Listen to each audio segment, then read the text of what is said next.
वक्रतुंड महाकाय सूर्यकोटि समप्रभा निर्विघ्नं कुरु मे देवा सर्वकार्येषु सर्वदा लंबोदरं परमं सुंदरमेकदन्तं रक्तांबरं त्रिनयनं परमं पवित्रं सच्चिदानन्दरूपाय सदसव्यशक्तिहेतवे नमः शिवाय सांबाय स्वयंभुवे नमो नमः।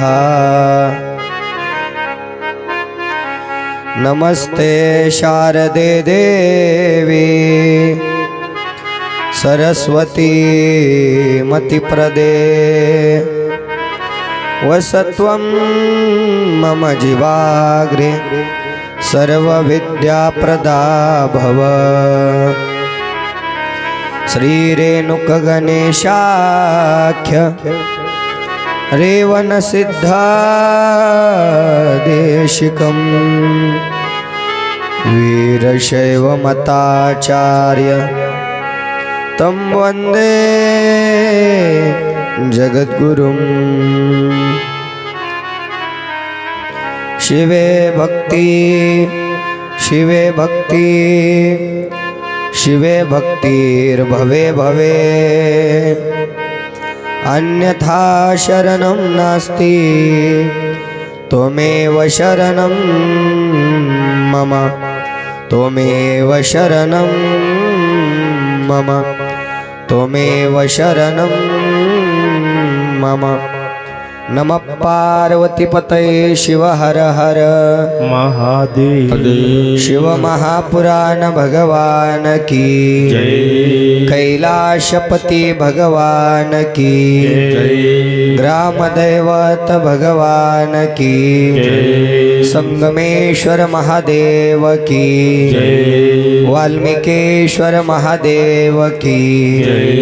श्रीमद् जगद्गुरु पंचाचार्य महाराज की जय। वसुंधरा रत्न राष्ट्र संत सद्गुरु शिवलिंग शिवाचार्य महाराज की जय। सद्गुरु विरूपाक्ष शिवाचार्य महाराज की जय। सद्गुरु प्रभुदेव शिवाचार्य महाराज की जय। तपोरत्न सद्गुरु श्री शिवानंद शिवाचार्य महाराज की जय। बाल तपस्वी गुरु निरंजन शिवाचार्य महाराज की जय। सब शिवाचार्य महाराज की जय। शिवयोगी संत शिरोमणि मन्मथ स्वामी महाराज की जय। सब साधु संत महाराज की जय। क्रांति सूर्य जगत ज्योति महात्मा बसवेश्वर महाराज की जय। वीर वैरागिणी अक्का महादेवी माता की जय। छत्रपति शिवाजी महाराज की जय। बजरंग बली हनुमान की जय। हर हर महादेव। भारत माता की जय। वंदे मातरम। मानव धर्माचा विजय असो। धर्मानेच विश्वाला शांती मिळो। गौ माता की जय। सरस्वती माता की जय। अपने अपने माता पिता की जय। नमः पार्वती पतये शिव हर हर महादेव। नमः शिवाय नमः शिवाय नमः शिवाय नमः शिवाय नमः शिवाय। सर्वांनी एक टाळी वाजवा जय हो।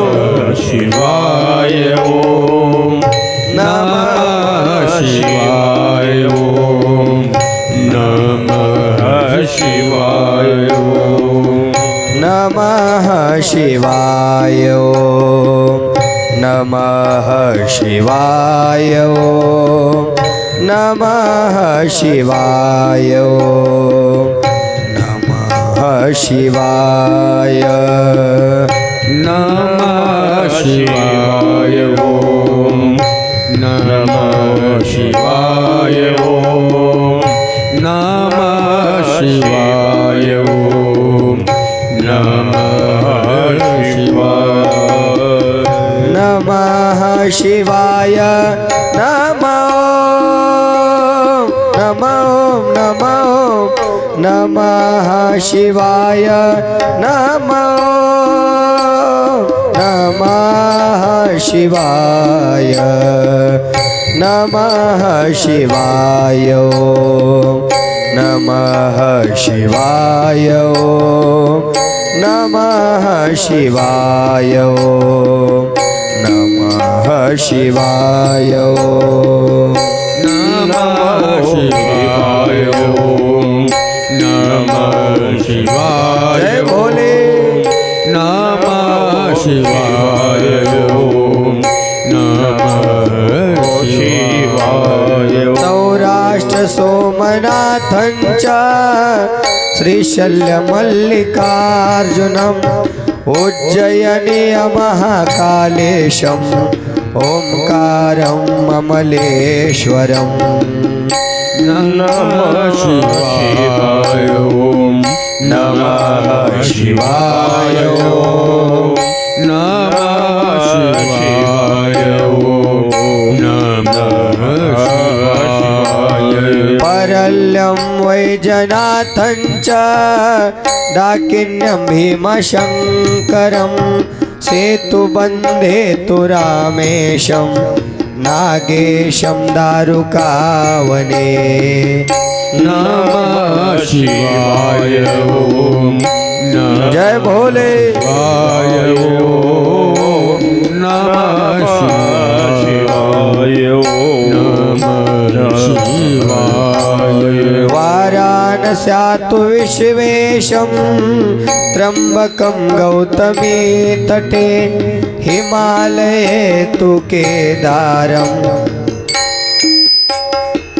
गृष्मेशं शिवालये नमः शिवाय ओम नमः शिवाय ओम नमः शिवाय ओम नमः शिवाय ओम एतानि ज्योतिर्लिङ्गानि सायं प्रात्पठे नर सप्तजन्म कृतं पापं स्मरणेन विनश्यति नमः शिवाय ओम नमः शिवाय ओम नमः शिवाय ओम नमः शिवाय नमः शिवाय नमो नमो नमो जय भोले नमः शिवाय नमो नमः शिवाय नमः शिवाय शम्भो नमः शिवाय ओम नमः शिवाय ओम नमः शिवाय नमः शिवाय ओम नमः शिवाय ओम नमः शिवाय ओम नमः नमः शिवाय शिवाय ओम नमः शिवाय ओम नमः शिवाय ओम नमः पार्वतीपतये शिव हर हर हर हर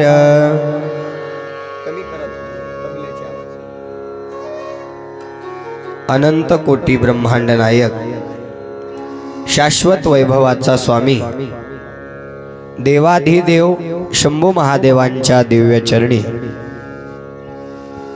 अनंत कोटी साष्टांग प्रणिपात समर्पित करून वालवड नगरीचे ग्रामदैवत भगवान शंभू महादेव, भगवान श्री संगमेश्वर शंभू महादेव, भगवान श्री वाल्मिकेश्वर शंभू महादेवासह पावन पुण्यभूमीतील सर्व देवी देवतांच्या दिव्य चरणी अनंत कोटी साष्टांग प्रणिपात समर्पित करून कुलगुरु शटस्थल ब्रह्मी 108 डॉक्टर शांतवीरलिंग शिवाचार्य गुरु महाराज, हिरेमठ संस्थान औसा जिल्हा लातूर तथा जन्मदाते आई वडील या दोन्ही गुरुवर्यांच्या दिव्य चरणी अनंत कोटी साष्टांग प्रणिपात समर्पित करून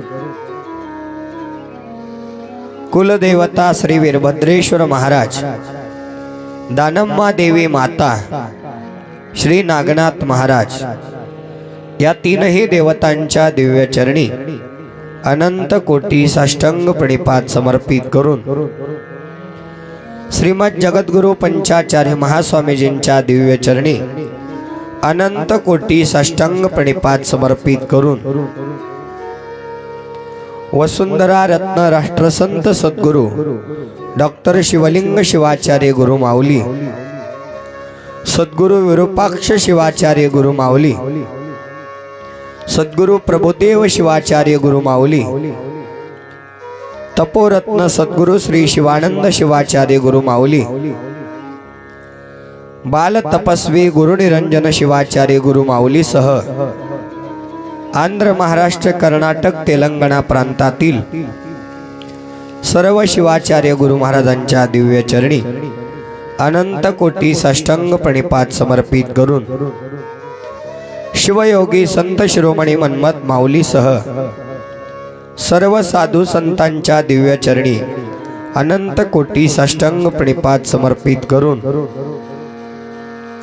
समता नायक, क्रांती सूर्य, जगत ज्योती महात्मा बसवेश्वर महाराज, हिंदवी स्वराज्याची स्थापना करणारे छत्रपती शिवाजी महाराज आदी राजे महाराजे यांना वंदन करून तीर्थक्षेत्र, पुण्यक्षेत्र, शिवक्षेत्र वालवड या पावन पुण्यभूमीमध्ये आजच्या चौथ्या दिवसीय पर्व काळामध्ये शिवमहापुराण कथा श्रवण करण्यासाठी आलेले आपण सर्व सद्भक्त, माता पिता, बंधू भगिनी,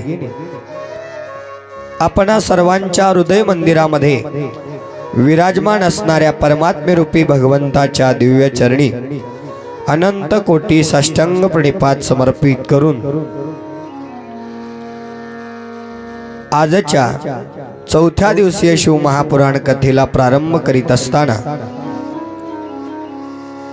विशेषतः माहेश्वर मूर्ती शिवभक्तपरायण मन्मथ स्वामी महाराज, शिवभक्तपरायण माहेश्वर मूर्ती सौ सुनंदाताई मन्मथ स्वामी महाराज या माहेश्वर दाम्पत्यांच्या दिव्य चरणी अनंत कोटी साष्टांग प्रणिपात समर्पित करून आजच्या चौथ्या दिवसीय शिवमहापुराण कथेला प्रारंभ करीत असताना चालत असलेला महाशिवरात्री महोत्सवानिमित्त अखंड शिवनाम सप्ताह, श्री ग्रंथराज परम रहस्य पारायण तथा संगीतमय शिवमहापुराण कथा ज्ञान यज्ञ सोहळा शिवक्षेत्र श्री संगमेश्वर महादेव मंदिर, वालवड, तालुका भूम, जिल्हा धाराशिव, वर्ष 12वे, दिवस 4.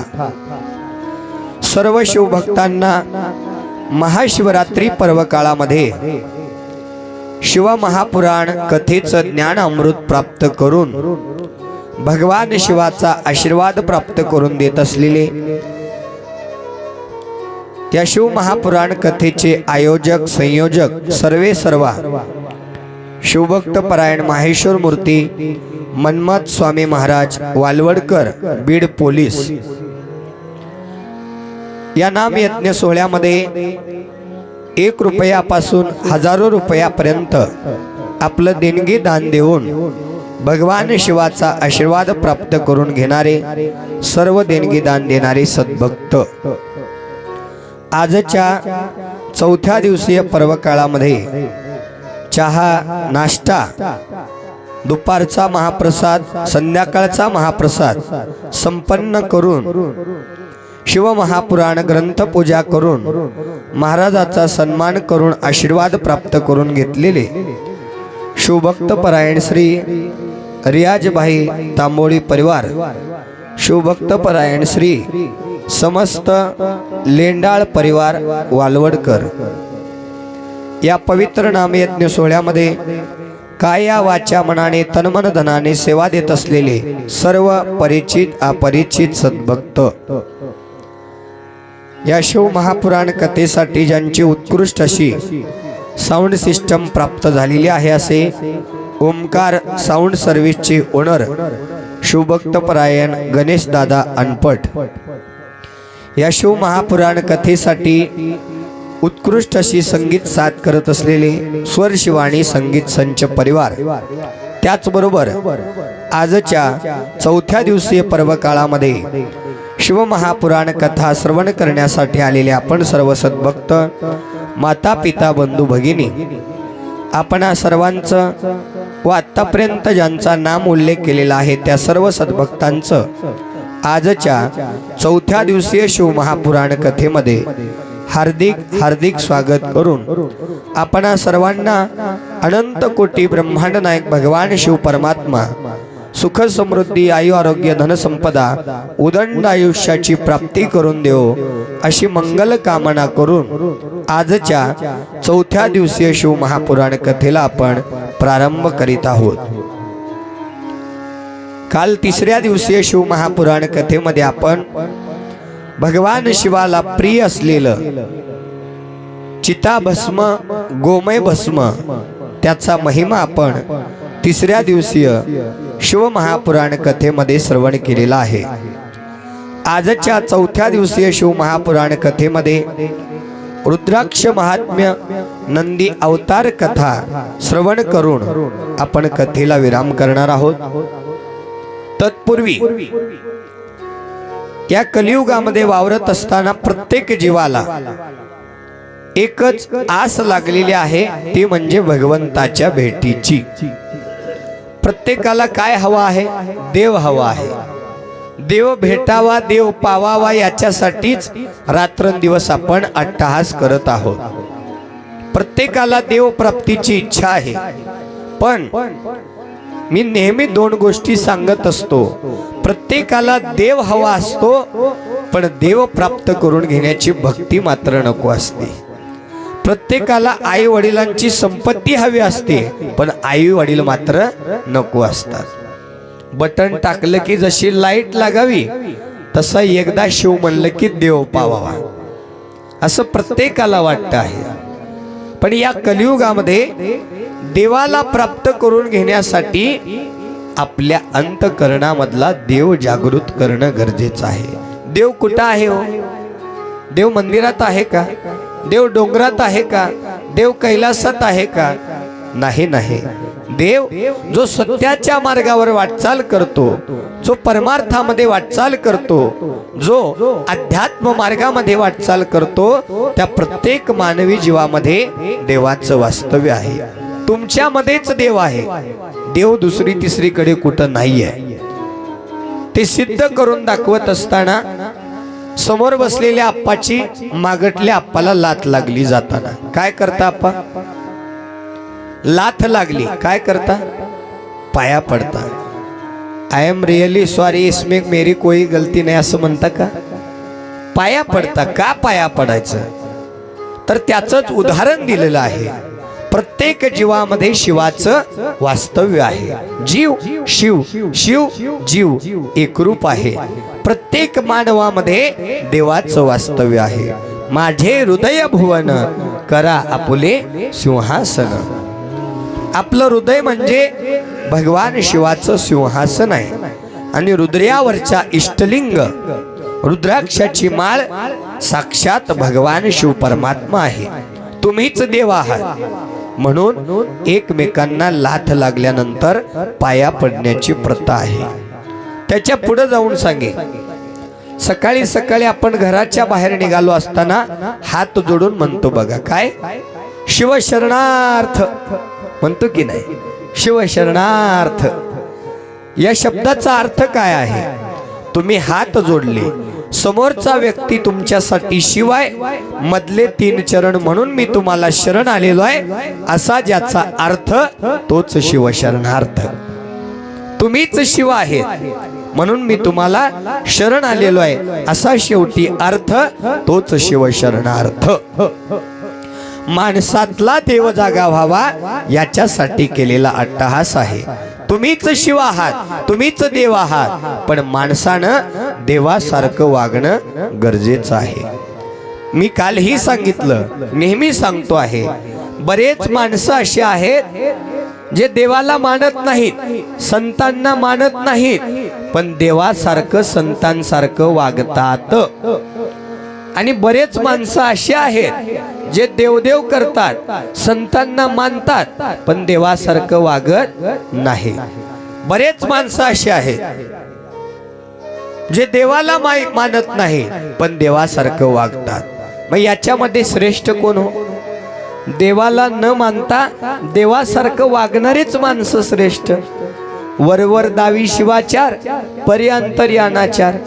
एकीकडे देवभक्ती करायची आणि एकीकडे निंदा, नालस्ती, अवहेलना करून एखाद्याचा अपमान करायचा, दुःख द्यायचं, तर ते आपल्या पदरामध्ये पाप आहे, ते पुण्य होणार नाहीये. कणाकणाचा विचार केला तर संपत्तीमध्ये वाढ होते, आणि क्षणाक्षणाचा विचार केला तर ज्ञानामध्ये वाढ होते. हे शिव महापुराण कथेनं आपल्या समोर सांगितलेलं आहे. क्षणाक्षणाचा विचार करावा, प्रमाण सुद्धा दिलं. क्षणोक्षणी हाची करावा विचार, तरावया पार भवसिंधू. आपल्याला जर भवसागर तरून जायचं असेल तर क्षणाक्षणाला विचार करणं गरजेचं आहे. कशाचा? पत्नीचा का, पतीचा का, लेकरा बाळाचा का, सोनं नाण्याचा का, घरादाराचा, शेतीबाडीचा, कशाचा विचार करायचा आहे? या जन्माला आल्यानंतर आपल्या जीवाचं हित कसं होईल, मी देव कसा बनेन, आणि मृत्यूनंतर मुक्तीचा अधिकार मला कशा प्रकारे प्राप्त होईल, यासाठी विचार करायचा आहे. मग तो विचार कोणता आहे? अध्यात्म मार्ग हाच विचार आपल्या जीवनामध्ये समाधान प्राप्त करून देणारा आहे, मुक्तीचा अधिकार प्राप्त करून देणारा आहे, आणि या मानवी जीवाला देव बनवणारा आहे. देव कुठंच नाही, माणसातला देव जागृत व्हावा याच्यासाठी हा सप्ताह असतो. सप्ताह कशासाठी? प्रतिवर्षी 7 दिवसाच्या माध्यमातून या मानवी जीवाला चार्जिंग व्हावी, अध्यात्म ज्ञानाची चार्जिंग व्हावी, संसारामध्ये सुखा समाधानानं जीवन जगण्याची चार्जिंग व्हावी, संस्कार प्राप्तीची चार्जिंग व्हावी, यासाठी 7 दिवसाचा हा अट्टहास असतो. तुमच्यातला देव जागा करण्यासाठी हा 7 दिवसाचा सप्ताह असतो. अन्यथा ही जर एक जागा सोडली तर तुम्हाला अध्यात्म मार्ग, अध्यात्म ज्ञान कुठं मिळेल का? बाकीचं ज्ञान तुम्हाला प्रत्येक पावलोपावली मिळणार आहे. वट्ट्यावरती, कट्ट्यावरती, नको त्या ठिकाणी नको त्या गोष्टीचं ज्ञान तुम्हाला न मागता मिळणार आहे. पण आपल्या जीवनामध्ये भवसागर तरून जाण्याचं, ज्ञान प्राप्त करून घेण्याचं, मोक्ष आणि मुक्तीचा अधिकार प्राप्त करून घेण्याचं ज्ञान याच सप्ताहाच्या कथेच्या माध्यमातून प्राप्त होतं. म्हणून इथं येऊन माणसातला देव जागृत करणं गरजेचं आहे. दगड माहितीये? दगड कोणाच्या डोक्यात नाही घालायचा, माहितीये सगळ्यांना. दगडाला भस्म लावला तर त्याचा महादेव होतो. थोडं लक्षपूर्वक ऐका बरं का. दगडाला विभूती लावली तर त्याचा महादेव होतो. त्याच दगडाला बुका लावला तर त्याचा विठ्ठल होतो. त्याच दगडाला अष्टगंध लावला तर त्याचा श्री गुरुदेव दत्त होतो. त्याच दगडाला शेंदूर लावला तर त्याचा म्हसोबा होतो. त्याच दगडाला पिवळा भंडारा लावला तर त्याचा खंडोबा होतो. त्याच दगडाला गुलाल लावला तर त्याचा ज्योतिबा होतो. त्याच दगडाला पांढरा कलर लावला तर पांडव होतो. पण माणसाला कोणता कलर लावावा जेणेकरून माणसातला देव जागा होईल? कोणता कलर लावावा? शिवनाम रूपी कलर, शिवकथा रूपी कलर, कीर्तन प्रवचन रूपी कलर ज्या वेळेस तुम्ही तुमच्या अंतकरणाला लावाल त्यावेळेस खऱ्या अर्थानं माणसातला देव जागा होईल आणि माणसातली माणुसकी जागी झाल्याशिवाय राहणार नाही. याच्यासाठीच कथा आहेत जीवनातील व्यथा दूर करण्याचा एकमेव मार्ग म्हणजे कथा. त्याच्या पुढे जाऊन सांगे, टेबलाला पाय असतात पण चालता येत नाही, बाटलीला तोंड असतं पण बोलता येत नाही, कपाला कान असतात पण ऐकू येत नाही, सुईला छिद्र असतं पण श्वास घेता येत नाही, कंगव्याला दात असतात पण खाता येत नाही. शोकांतिका एकच आहे, माणसाजवळ हे सगळं असून माणसाला माणुसकी दाखवता येत नाही, हीच मोठी शोकांतिका आहे. या जगातला खरा धर्म कोणता आहे हो? खरा कोणता धर्म आहे? कोणता धर्म आहे? धर्मो रक्षती रक्षताः. आपण ज्या धर्मामध्ये आलो, जन्माला आलो, त्या धर्माचं पालन करणं हे आपला खरा धर्म आहे. आपण जर धर्माचं पालन केलात तर धर्म आपलं रक्षण करणार आहे. म्हणून या जगातला एक धर्म आहे, तुम्ही देव बना, इतरांना देव बनवा. याच्यासाठी केलेला अट्टहास म्हणजे कथा आहे. पहा, जीवनामध्ये सुख दुःख संकट येत राहतील पण आपला देवासारखा स्वभाव कधीच बदलायचा नाही. देवानं आपला स्वभाव कधी बदललेलं बघितलंय का हो? देव आपला स्वभाव गोड ठेवतो. पापी येऊ, दुराचारी येऊ, रागीट येऊ, गोड अंतकरणाचा येऊ, प्रत्येकाला देव सामावून घेतो. देव आपला स्वभाव कदापि बदलत नाही. भांडखोर माणूस जर देवाच्या पाया पडायला आला तर देव भांडत बसतो का?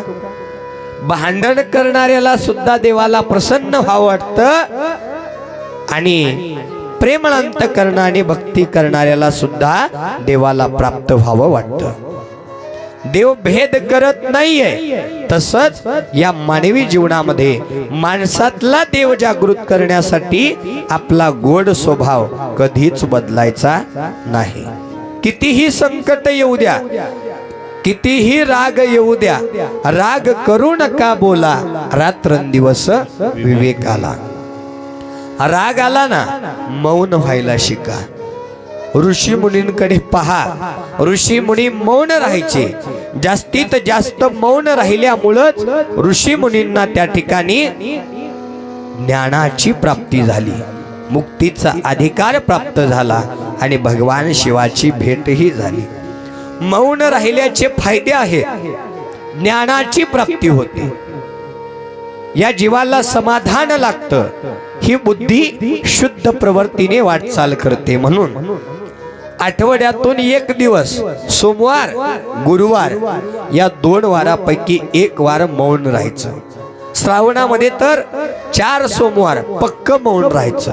मौन म्हणजे मौनच, एकही शब्द बोलता कामा नये. मौन राहिल्यानंच या शरीराला आजारातून मुक्तता मिळते आणि समाधानाची प्राप्ती होते. मौन राहिल्यानंतर होणारे भांडण सुद्धा थांबतात. एखाद्यानं आरे म्हटलं तर आपण थोडं मौन राहायचं, ओम नमः शिवाय मनामध्ये मौन राहायचं, काही बिघडत नाही. आपण 2 पावलं माघार घेतली म्हणजे काही बिघडत नाही. आपल्याला जर एखाद्या व्यक्तीनं दुखवलं, एखाद्या व्यक्तीनं आपला अपमान केला, शिवीगाळ केली तर प्रत्युत्तर द्यावंच हे अपेक्षित नाहीये. मी तर म्हणेन त्या माणसाचा बदला घेऊन आपली समाधान करण्यापेक्षा त्या माणसाच्या बुद्धीला बदललं पाहिजे. मौन राहून माणसाच्या बुद्धीचं परिवर्तन करावं. एक निवृत्ती पालटोनी जाय, चित्त समाधान होय. संतांनी प्रत्येक गोष्टीचं उत्तर अभंगाच्या माध्यमातून दिलेलं आहे. माणसानं जर माणसाला परमार्थ शिकवायला सुरुवात केली तर आपल्या वृत्तीमध्ये बदल होईल आणि वाम मार्गातली वृत्ती मार्गात आल्याशिवाय राहणार नाही. इथं सासू आणि सुना किती जण आहेत? सासूबाई किती आहेत? हात वरी करा. का नाहीत? बरं सुनबाई किती आहेत हातवरी करा. भरपूर आहे, दोन्हीही आहे. तुमचं नाही सांगत बरं का, दुसऱ्या गावातलं सांगतो आहे. भांडणाला काळ कशाला राहिलेत 2 दिवस. महाराजाच्या माग पंचायत आहे की नाही. महाराजांनी एवढं प्रेम दिलंय की एकाच क्षेत्रामध्ये, एकाच तीर्थक्षेत्रामध्ये 3 वर्ष कथा करण्याचं सौभाग्य हे माझ्या वाटेला आलं. हे माझं सौभाग्य समजतो बरं का. एकदा जोरदार टाळ्या वाजवा आमच्या स्वामी महाराजांसाठी. कारण लय खूप झालं 1 वर्षामध्ये आरती करून थांबलं जातं. पण महाराजांवरचं आमचं प्रेम आणि आमच्यावरचं महाराजांचं प्रेम हे निष्काम होऊनी शिवनाम उच्चारी धरोणी अंतरी दृढ प्रेम. निष्काम भावनेनं केलेलं हे प्रेम, ही भक्ती 3 वर्षाच्या या कथेच्या माध्यमातून फळाला आलेली आहे. बघा, इथलं नाही सांगत, दुसऱ्या गावामध्ये एक सुनबाई नांदायला आली. 1 महिना झाला. सासूबाई एवढी रागीट होती, एवढी रागीट होती, मी मौन राहिल्याचा फायदा सांगतोय फक्त. सुनबाईला सकाळी उठल्यापासून रात्री झोपेपर्यंत सतत अपमान करायची, चेष्टा करायची, शिवीगाळ करायची. रात्रंदिवस सुनबाईच्या माग हात धुवूनच लागायची. इथल्या सासू नाही म्हणा, तुमचे चेहरे बघून वाटते साक्षात तुम्ही जगदंबा मातेसारख्या गुणवान आहात. तुमचं नाही सांगत आहे की नाही. एवढं भांडण करायची. सासूनं 1 बोललं, सुनबाईनं 4 बोलायचं. सासूबाईनं 4 बोललं, सुनबाईनं 8 बोलायचं. भांडण विकोपाला जायचं. सुनबाईला याचा कंटाळा आला आणि सुनबाईला कळालं आपल्या गावामध्ये कथाकार महाराज आलेले आहेत, ते भविष्य पाहतात. आपण त्यांच्याकडे जाऊन या भांडणावरचा काहीतरी उपाय घ्यावा. कारण महाराज लोकांकडे तुम्ही असेच भांडण घेऊन येता आहे की नाही. महाराज बघा, घरामध्ये समाधान लागत नाहीये, काहीतरी करा उपाय. तुमच्यामध्ये प्रेम राहिलं नाही, तुमच्यामध्ये एकी राहिलं नाही, कुठलेच महाराज तुमच्या या दुःखाला सावरू शकणार नाहीत. आपण आपल्यामध्ये प्रेम निर्माण करायला शिका. आपल्या घरातली भांडण आपल्या घरामध्येच मिटावे. ते वट्ट्यावर यायला नको, गावभर त्याचा पसारा व्हायला नको. कारण आपल्या घरातली भांडण ज्यावेळेस आपण लोकांसमोर ठेवतो, त्यावेळेस आपल्या दुःखाचा, परिवाराचा, त्या व्यक्तीचा तमाशा व्हायला सुरुवात होतो. हे की नाही. 100% लोक आहेत, 50% लोक एका बाजूला, 50% लोक एका बाजूला. 50% लोकांना तुमच्या दुःखाबद्दल काहीही देणं घेणं नाही आणि 50% लोक आनंदी आहेत की तुम्ही दुःखी आहात म्हणून. म्हणून लोकांना दुःख सांगायचं नाही. महाराज लोकांना सांगा, भगवान शिवाला सांगा. एकदा त्या गाभाऱ्यामध्ये या, मांडी घालून एकदा त्या शिवलिंगासमोर हात जोडून महादेवाला 1 वेळा म्हणा. काय म्हणा? दुरुनी आलो तुझी या भेटी, उघडून पाहे कृपा दृष्टी. हे संगमेश्वरा, मी फार दुरून आलोय. कुठून आलो माय? कुठून आलो? मना घरातून आलो. देवा, लोहाऱ्यावरून आलो, लातूरवरून आलो, बीडवरून आलो, वालवडवरून आलो. हे संगमेश्वरा, दुरुनी आलो तुझ्या भेटी. देवा, तुझ्या भेटीसाठी फार दुरून आलोय मी. काय कर देवा? उघडून पाहे कृपा दृष्टी. देवाला बोलल्यानंतर काय होतं? आपल्या दुःखाचं निवारण होतं. माणसाला बोलल्यानंतर आपल्या दुःखाचा तमाशा होतो. पुढे त्या संगमेश्वराला म्हणा, देवा, नुसतं डोळे उघडून माझ्याकडे बघू नको, मजसी काही बोला देवा, माझा शिन भाग घ्यावा. देवा, डोळे उघडून नुसतं मला बघू नका, माझ्याशी गप्पा मारा, मला बोला आणि माझा शीन भाग घ्यावा. शीन म्हणजे थकवा आहे, शीन म्हणजे दुःख आहे, शीन म्हणजे संकट आहे. देवा हे दुःख संकट हा थकवा तुमच्या चरणावर घ्या आणि मला या संकटातून मुक्त करा, या दुःखातून या थकव्यातून मला मुक्त करा देवा। माझ्या संसारातलं रडगडानं मी तुमच्या पुढेच सांगू इच्छितो, इतर कोणाला सांगितलं तर कुणी ऐकत नाही, म्हणून तुझ्या दरबारामध्ये माझ्या संसारातलं कोडं घेऊन आलेलो आहे। तुम्हाला नाही तर कोणाला सांगू बरे? माझ्या संसाराचे कोडे कोणापासी सांगू रडे देवा। माझ्या संसारातलं कोड तुमच्या समोर नाही तर कोणासमोर सांगू? मी रडतो आहे पण तुमच्या समोरच, माणसासमोर कधीच रडत जाऊ नका बरं का। कारण तुम्ही ज्यांना आपलं मानता त्या माणसाजवळ तुम्ही आपल्या मनातलं ओझं हलकं करण्याचा प्रयत्न करता, पण होतं काय? समोरचा व्यक्ती तुमच्या सोबत रडून ऐकतो आणि जगाला सांगताना हसून सांगतो।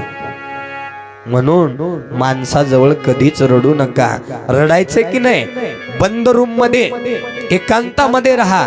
दुःख झालंय ना, धड धड धड धड रडून मोकळं करा आणि जगासमोर येताना चेहऱ्यावर स्माइल घेऊन या। जगासमोर येताना चेहऱ्यावर आनंद घेऊनच या, रडताना दुःखाला आपल्या घरामध्येच ठेवून या, तरच आपण या जीवनामध्ये समाधानी होऊ। अन्यथा लोक आपला फायदा घेतल्याशिवाय राहणार नाही। देवाला म्हणा माझ्या संसाराचे कोडे, देवा माझ्या संसारातलं कोड मी तुम्हाला नाही तर कोणाला सांगू? तुम्ही माझी आई आहात, माझी चिंता तुम्हालाच आहे। शिवदास माऊली म्हणाले, शिवदास म्हणे माता करी शंभो माझी चिंता। भगवान शिव परमात्मा माता आहे आणि त्या मातेजवळ जर तुम्ही रडलात की नाही, एकदा रडून बघा। मी सुद्धा रडले, सत्य सांगायला काय हरकत आहे, पण माणसाजवळ नाही त्याच्याजवळ रडले। 180 किलोमीटरचा प्रवास जाणं, 180 किलोमीटर येणं। बऱ्याच जणांना वाटतं हे महाराज काय पैशासाठी करतात की काय, आहे की नाही? पण पैसा जर सर्वस्व असता तर कुमार सागर महाराजांनी वर्षामध्ये 65 कथा केल्या नसत्या। पैशासाठीच परमार्थ असता तर नॉन स्टॉप शिव महापुराण कथा सांगण्याचं सौभाग्य आपल्याला प्राप्त झालं नसतं। पैशासाठीच परमार्थ असता तर आंतरराष्ट्रीय शिवकथाकार, आंतरराष्ट्रीय गायक पुरस्कार प्राप्त झाला नसता। प्राण गेला तरी जावो परी न सोडी निष्ठा भाव।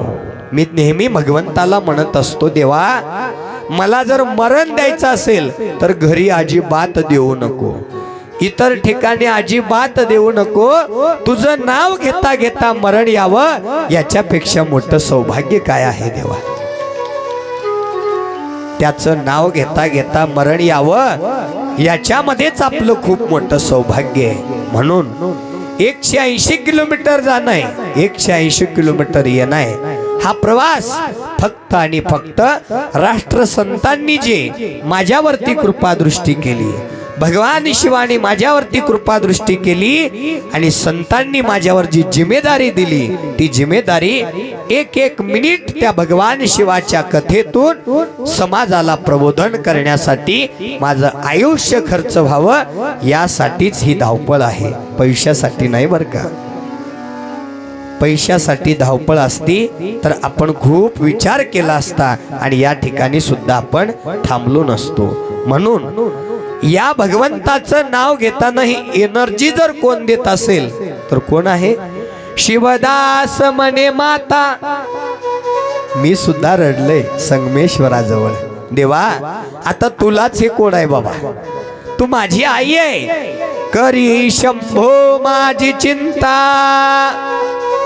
15 वर्षाच्या करिअर मध्ये गाडीला साधं टच झालं नाही, ही जर कृपा कोणाची असेल तर माझ्या भगवान शिवाची कृपा आहे की नाही? ही माझ्या संगमेश्वर महादेवाची कृपा आहे। तो डोळे लावून बघत आहे, माझा भक्त या शिव महापुराण कथेच्या माध्यमातून धावपळ करत आहे, तर त्या भक्तावर आपली कृपा दृष्टी ठेवणं गरजेचं आहे.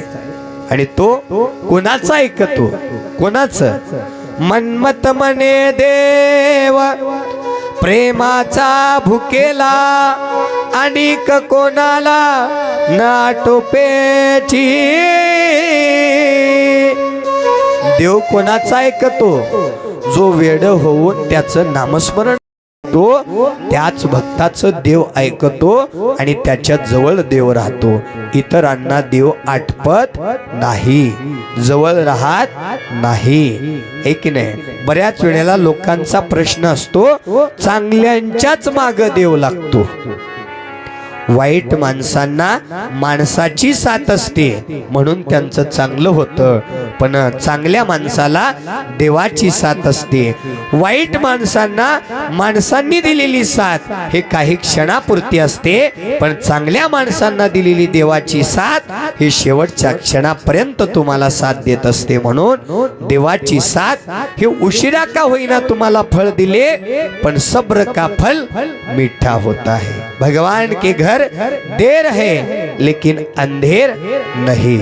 म्हणून एकदा बोलायचंय तर त्या महादेवाला बोला, आपलं घराणं त्याच्याजवळ घाला, तो तुमचं ऐकल्याशिवाय राहणार नाही. चिंता अजिबात करू नका, चिंतन करा. कोणाचं? भगवान शिवाचं चिंतन करा. मैं चिंता क्यों करूं, उसे चिंता हमारी है. हमारे प्राण का रक्षक मेरा भोला भंडारी है. मेरा भोला भंडारी है. मेरा भोला भंडारी है. रक्षा करणारा देव महादेव आहे. जो भोला आहे, एक वेळा जर त्याला गोड अंतकरणाने भक्ती केली तर तो धावणारा पावणारा देव आहे. पहा, या सासू आणि सुनेचा वाद त्या ठिकाणी सुरू असताना ती कथेला आली. महाराजांची कथा ऐकली आणि कथा झाल्यानंतर दर्शन घेतलं महाराजांचं आणि महाराजांना बोलू लागली, महाराज काय सांगू, माझ्या संसारातलं गोड मी तुमच्या जवळ घेऊन आले. माझी सासू मला 1 मिनिट बसू देत नाही, सतत कामाला लावते आणि कामाला लावून शांत नाही राहत. सतत मला टाकून बोलते, अवहेलना करते, शिवीगाळ करते. 2 महिने झालं मी नांदायला येऊन जीवाला सुख नाही. सासूबाईनं 1 शब्द बोलला की मी 4 बोलते. सासूबाईनं 4 गोष्टी बोलल्या, मी 8 गोष्टी बोलते. याच्यानं भांडत वाढत चाललंय. मी काय करू, मला उपाय सांगा. महाराजांनी उपाय देत असताना आपल्या शिष्याला एक बिस्लरीची बाटली आणायला लावली, पाण्याची. शिष्य बाटली घेऊन आला, महाराजांनी उपरण्याच्या खाली धरली. काय मंत्र मारला महाराजालाच माहित बरं का. महाराजांनी ती बाटली सुनेच्या पदरामध्ये टाकली आणि सुनेला एक मंत्र दिला, हे बघ, ज्या ज्या वेळेस तुझी सासू तुला भांडायला उठेल त्या वेळेस मनामध्ये ओम नमः शिवाय म्हणायचं, बाटलीचं तोंड उघडायचं आणि या बाटलीतला 1 घोट पाण्याचा तोंडात घ्यायचा. जोपर्यंत सासूच्या बोलण्याच्या गिरणीचा पट्टा शांत होत नाही तोपर्यंत तोंडात घेतलेलं पाणी गिळायचंही नाही, बाहेर थुंकायचंही नाही. सोपं आहे म्हणले, काही अवघड नाही. आता किती रुपये दिले महाराजांना उपाय सांगायला? फुकट आहे, काही नाही. सुनाला आनंद झाला. 1 रुपया खर्च न करता फुकट एवढा चांगला उपाय, याच्यात काय अवघड आहे. महाराजांचं दर्शन घेतलं, घरी आली. घरी आल्याबरोबर सासूबाईनं दार उघडताच बोलायला चालू केली. कुठं गेल ती मेले, तुला काय काम धंदा आहे की नाही, सतत गावभर हिंडत असते. राग तर भरपूर आला, पण महाराजांनी बोललेले शब्द आठवले. मनामध्ये ओम नमः शिवाय म्हटलं. बाटलीचं तोंड उघडलं, 1 घोट तोंडामध्ये घेतला. सासूबाई बिचारी 15 मिनिट बड बड बड बड केली आणि 15 मिनिटांनं चुप झाली. सुनबाईला आनंद वाटला. सुनबाई मसोबा जसा बसतो की नाही तसंच उभारून राहिली. 1 शब्द सुद्धा नो प्रतिक्रिया. सुनबाईला वाटलं क्या बात है, काय चांगला उपाय आहे, फुकट मिळाला. आता नो टेन्शन, जेव्हा जेव्हा सासूबाई बोलतील हा उपाय करायचा. बघता बघता महिना झाला. महिन्यानंतर वृत्ती पालटोनी जाय चित्त समाधान होय. या सासूबाईची वृत्ती बदलली. माझी स्वतःची लेक असती तर मला उलट बोललं असतं, पण माझी सून किती दयाळू, गेल्या 2 महिन्यापासून मी किती शिवीगाळ करते पण एक सुद्धा उलट शब्द बोलत नाहीये. म्हणून सासूबाईला सुनबाईची दया आली. सुनबाईला जवळ बोलवलं, हात जोडून क्षमा मागितली. वृत्ती पालटोनी जाय, वृत्ती बदलून गेली. दुराचारी वृत्ती, रागीट वृत्ती, क्रोधाग्नी वृत्ती प्रेमामध्ये पालटून गेली. आणि सासूबाईनं सुनेची माफी मागितली आणि सांगितलं, सुनबाई मी आजपर्यंत तुम्हाला जे बोललं ना त्याच्याबद्दल मी क्षमा मागते. माझी सख्खी लेक असती तर मला उलट टाकून बोललं असतं, पण तुम्ही किती दयाळू, मला एक सुद्धा शब्द उलट बोलला नाही. आजपासून मी तुम्हाला कधीच दुखवणार नाही, अवहेलना करणार नाही, टाकून बोलणार नाही. आजपासून आपलं नातं सासू सुनेचं संपलं. माय लेकराचं नातं आजपासून आपलं झालं. कशाच्या बळावर? कशाच्या बळावर? मौन राहिल्यामुळं. सुनबाईनं 1-2 महिना मौन राहण्याचा प्रयत्न केला. भगवान शिवाचा कृपा आशीर्वाद गुरुच्या हस्ते मिळाला, है की नाही? अमृत रूपी पाणी तिला त्या ठिकाणी मौन रूपानं प्राप्त झालं. आणि मौन राहिल्यामुळं सासू सुनेतलं भांडण मिटलं आणि माय लेकीचं नातं निर्माण झालं. म्हणून आपण सुद्धा हे दैनंदिन जीवन जगत असताना तोंडात पाणी घेऊन शांत राहावं. बऱ्याच वेळेला भांडण संपवण्यासाठी, हे की नाही, जास्तीत जास्त मौन राहणं गरजेचं आहे. जेवढं तुम्ही मौन राहाल तेवढं या जीवाला समाधान आणि सुखाची प्राप्ती होणार आहे. आपली एनर्जी विनाकारण वाईट घालवायची नाही. नको त्या ठिकाणी आपला वेळ वाया घालवायचा. क्षणाक्षणाला विचार करायचा की मला भवसागर तरून जायचं आहे. त्याच्यासाठी मी सत्याचा मार्ग स्वीकारला पाहिजे, देवासारखा स्वभाव निर्माण केला पाहिजे, तरच माझ्या अंतःकरणातला देव जागा होईल. देवासारखा स्वभाव माणसाचा असावा. त्याच्या पुढे जाऊन सांगेन, स्वभाव उसासारखा असावा. ऊस सगळ्यांना माहिती आहे ना, उसाला काय काय प्रक्रिया केल्या जातात. संतांनी प्रमाण दिलं, तोडिता मोडिता सोलिता पिडिता अग्नीने जाळिता चवीन सोडी. उसाला तोडलं जातं, मोडलं जातं, सोललं जातं, मशीन मध्ये घालून पिळलं जातं, अग्नीनं जाळलं जातं. एवढ्या प्रक्रिया झाल्यानंतर, एवढ्या उसाला यातना झाल्यानंतर ऊस म्हणतो का आता मी कडू होणार, मला एवढ्या यातना दिल्या मी आता अग्नीनं जाळल्यावर कडू होणार, असं म्हणतं का ऊस? नाही नाही नाही.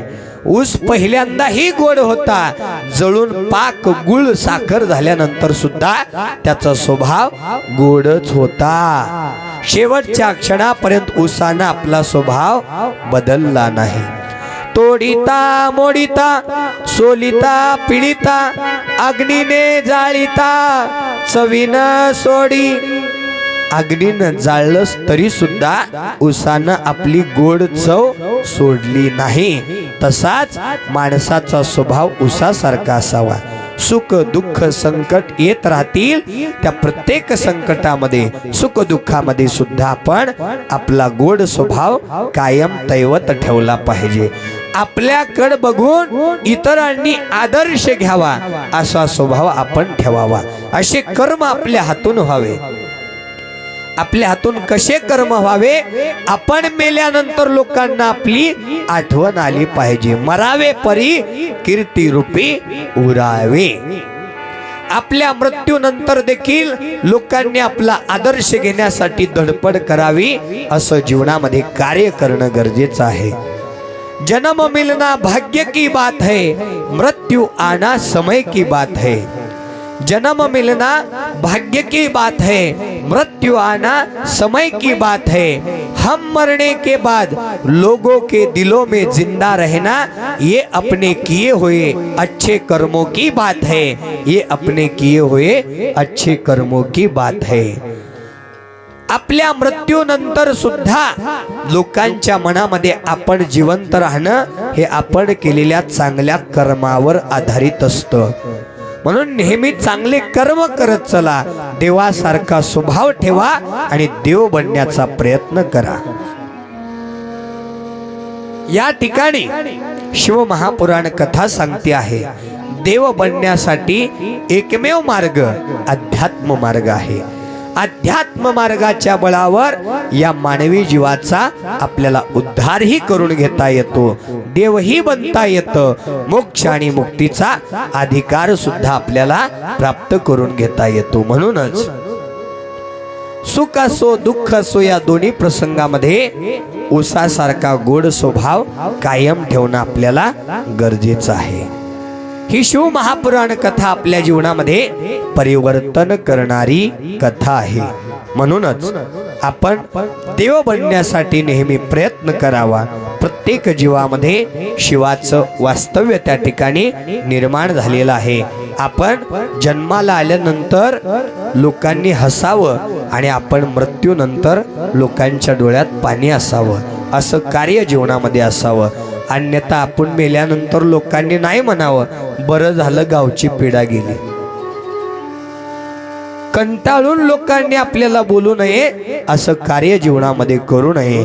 केली या कर्माचे भोगावे ते फळ, जसे कर्म कराल तसे फळ आपल्याला भोगावे लागतात। म्हणून आपला आदर्श लोकांनी घ्यावा, याच्यासाठी देव बना। देव बनण्यासाठी कपाळावर विभूती लावा, कुंकाचा तिलक धारण करा, पंचाक्षरी महामंत्राचा जप करा, मंदिरामध्ये येऊन पूजा पाठ करा, कथा कीर्तनाला या, दान धर्म करा। या जन्माचं सार्थक करून घेण्यासाठी जेवढं आपल्या हातून सत्कर्म करता येईल तेवढं सत्कर्म करण्याचा प्रयत्न करा। भगवान शिवाला अतिप्रिय असलेलं रुद्राक्ष सुद्धा आपल्या शरीरावर धारण करणं हा आपला अलंकार सांगितलेला आहे। या रुद्राक्षांची उत्पत्ती कशी झाली याबद्दल विस्तृत विवेचन आपण श्रवण करणार आहोत। कैलासामधला प्रसंग आहे। कैलासामध्ये भगवान शिव परमात्मा एका जागेवर हजारो वर्ष समाधी लावून तपश्चर्या करत आहेत। तपश्चर्येमध्ये पंचाक्षरी महामंत्राचा जप करत आहेत। ओम नमः शिवाय, ओम नमः शिवाय, ओम नमः शिवाय, ओम नमः शिवाय। किती जणांनी माझ्या बरोबर ओम नमः शिवाय म्हणलं हात वरी करा। बाकीच्यांचं काय बिघडलं असतं का? एक वेळा ओम नमः शिवाय म्हटलं की कैलासामध्ये जागा आहे की नाही? ओम नमः शिवाय।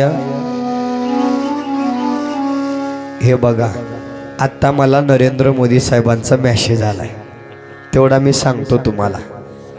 मोदी साहेब म्हणता आहेत मेसेजमध्ये, वालवडमध्ये संगमेश्वर महादेवांच्या समोर कथा सुरू आहे। माता माऊल्याही कथेला आहेत, पुरुष मंडळीही कथेला आहेत। या कथेमध्ये एक शर्यत लावा म्हणली आवाजाची, आहे की नाही? ज्यांचा भजनामध्ये, भांडणामध्ये नको बर का, भजनामध्ये जय जयकारामध्ये ज्यांचा आवाज मोठा येईल, ज्यांच्या टाळ्या कडक वाजतील, ज्यांचा जय जयकार मोठा होईल, त्यांच्या खात्यामध्ये 9व्या दिवशी 5000 रुपये टाकणार आहेत म्हण। नक्कीच नक्कीच, आहे की नाही? नक्कीच टाकणार आहेत। आपला एकच पक्ष, शिवनामावर लक्ष, हाच आपला पक्ष, आहे की नाही? मोदी साहेबांनी दिलेला मेसेज तुमच्यापर्यंत पोहोचवला। मग कोणाकोणाला 5000 खात्यामध्ये घ्यायचे त्यांनी ओम ओम वाढला की नाही आवाज? याला कलियुग म्हणतात. कलियुगामध्ये चमत्कार दाखवल्याशिवाय नमस्कार होत नाही, आहे की नाही? लगेच बदल झाला की नाही? नम पार्वती पतये शिव हर हर. हे 5000चा आवाज आहे, साधा नाही. हा, साधा नाही. नाहीतर 3 दिवस झालं बघायलो नम पार्वती म्हणलं की महादेव, वाजवा टाळ्या म्हणलं की, आहे की नाही? असं चालू आहे. पण 5000ची लालच दिल्याबरोबर आवाज वाढला, यालाच म्हणतात कलियुग, आहे की नाही? हे बघा, तुम्ही टाळ्या वाजवलात, तुम्ही नामस्मरण केलात, तुम्ही जय जयकार केलात, तुम्ही पाऊल खेळलात, म्हणजे काय? आमचे पोलीस साहेब मला 1 लाखाचा चेक एक्स्ट्रा देणार, जेवढं ठरलंय तेवढंच. तुम्ही जेवढं नामस्मरण कराल तेवढंच तुमच्या पदरामध्ये ते पुण्य प्राप्त होणार आहे. जितुके भजन चढे तितुके पुण्य घडे म्हणून सांगितलेलं आहे. जितुके जितुके भजन पुढे चढे तितुके तितुके पुण्य आपल्या पदरी पडे, असं म्हणून संतांनी आपल्या समोर सांगितलेलं आहे. म्हणून भगवान शिव परमात्मा पंचाक्षरी महामंत्राचा गजर करत आहेत. ओम नमः शिवाय, ओम नमः शिवाय. 1000 वर्ष महादेवांनी समाधी अवस्था सोडली नाही. महादेवांच्या मनामध्ये विचार आला, जर मी 1000 वर्ष एका जागी तपश्चर्या करत समाधी लावून थांबलो तर भक्तावर आलेल्या संकटाचं निवारण कोण करणार? भक्तांच्या दुःखाचं निवारण कोण करणार? हा विचार महादेवांच्या मनामध्ये आला आणि महादेवांचे डोळे उघडले. भक्तांसाठी लीलावश झालेल्या महादेवांना आनंद अश्रू त्या ठिकाणी निर्माण झाले आणि ते आनंद अश्रू भगवान शिवाच्या डोळ्यातून ज्या ज्या भूमीवरती पडले, ज्या ज्या जागेवरती पडले, तिथं रुद्राक्षांचं झाड उत्पन्न झालं.